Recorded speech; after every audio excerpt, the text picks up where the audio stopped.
Okay, I just greased that pan, and I'm going to put these in there, and then I'll have to go get a fire going in that rocket stove.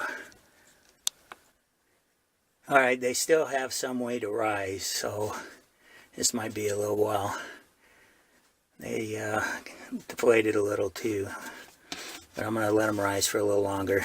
So the nice thing with that rocket stove is I just go around and pick up twigs. I rarely do I ever not find where I can find little pieces of wood just laying around everywhere that I can use.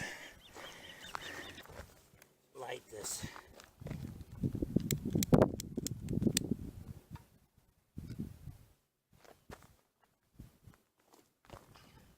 I did use charcoal lighter fluid to speed up the process.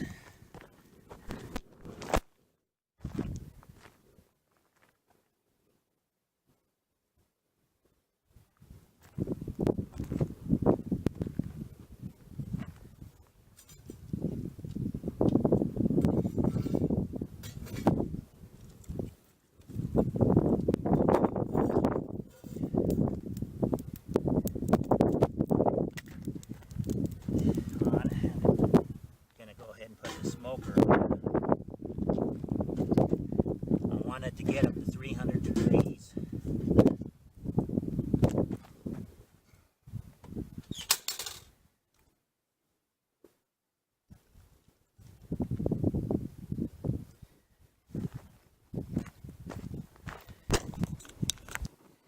So I got a good flame coming up there.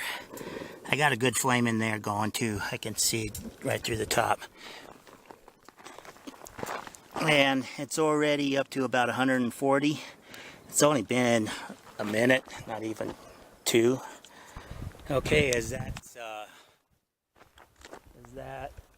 is heating up, I'm gonna go check the rolls, see how they're doing.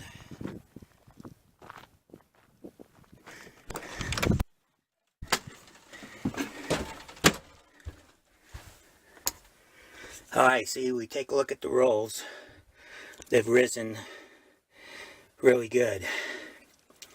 Normally it takes about 4 hours for them to rise from their frozen state. And these ones are wheat. You can get them in white or wheat. I think the wheat are a little better. Okay, kind of show you the setup. You know, I got the charcoal lighter fluid, my Bic lighter. You know, this is just wood laying around. And it's up to 200 now. So we'll just let it again go a little more. It's been about 5 minutes, 5-6 minutes. Okay, just put some more wood in there. And we're up to about almost 250.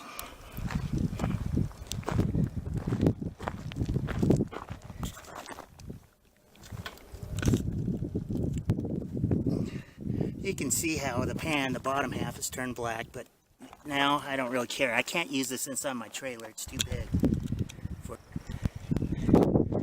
Okay, ready to put this on. Actually, it's gotten up there a little too hot, so I'm going to open this vent. But when I take this off, it's going to drop. That temperature's going to drop. I'm just going to set those in there. Put that back on. It's down to 300, so I'm going to go ahead and close this. It's dropping. I'm going to add some more wood to the fire.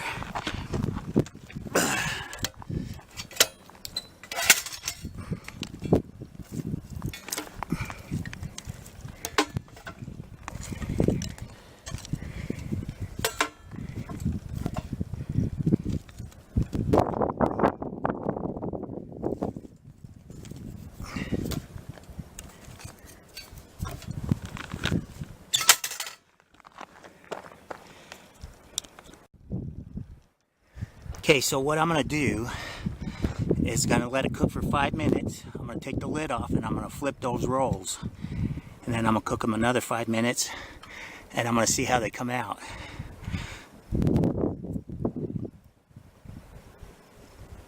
It's maintaining, well, it's about 225 in temperature now. Wind is blowing.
Okay, I just want to point out something.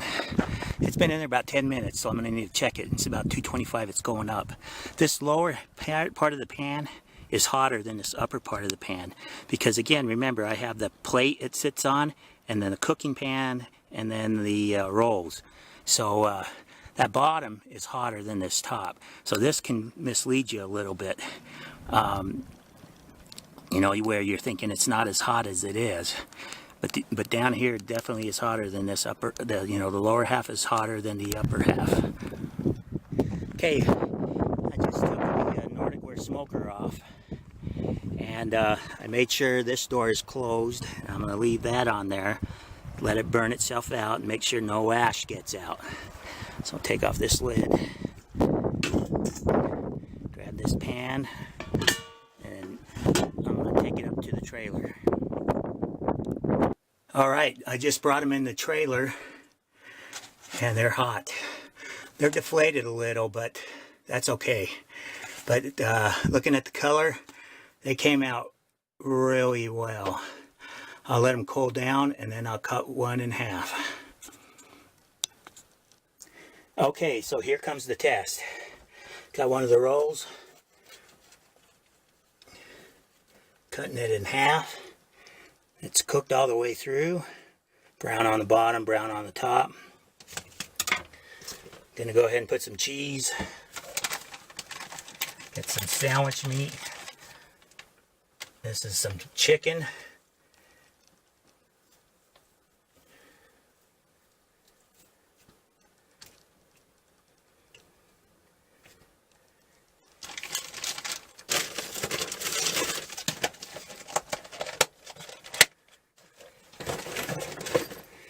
Alright, I'm going to go ahead and close it up, and I'll give it a taste.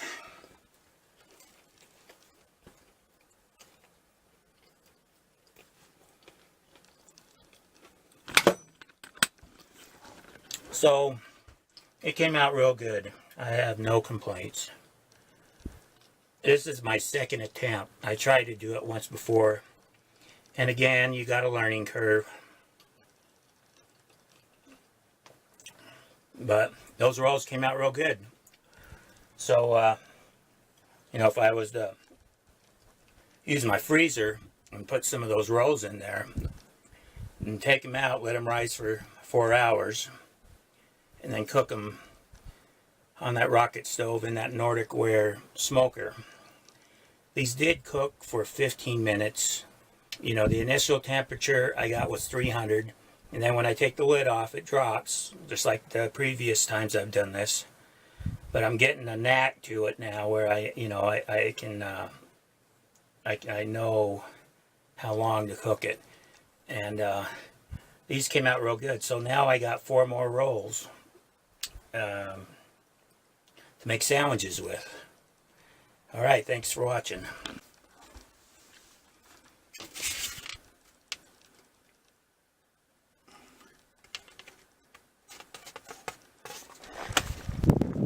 So I'm going to go ahead and take this away now, put it in the truck.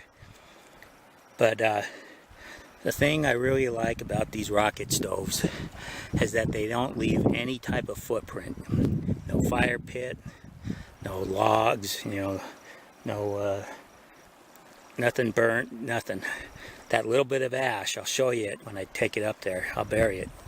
And again, you know, other than the twigs laying here, you wouldn't know better. I mean, you can see there's a fire pit there in the water. But there's nothing wrong with campfires, you know, but I just like to leave the area clean as I found it. I'm going to go ahead and dump it, and then I'll show you how much ash. There's not much. So you can see the ash. There's not much. And that's, you know, 10 minutes of that, getting that stove to warm up, and then 15 minutes of cooking. So, you know, you could, let's just say half hour of cooking with wood. That's the only little bit of ash, of fine ash, that is left over, and I'll bury it. Okay, so there, I buried it. Took me 10 seconds, threw a little bit of sand on it. No footprint here. No footprint down there where I was cooking. And that's the SilverFire Survivor rocket stove. I don't do nothing with this now. This goes in its box, back in the back of the truck.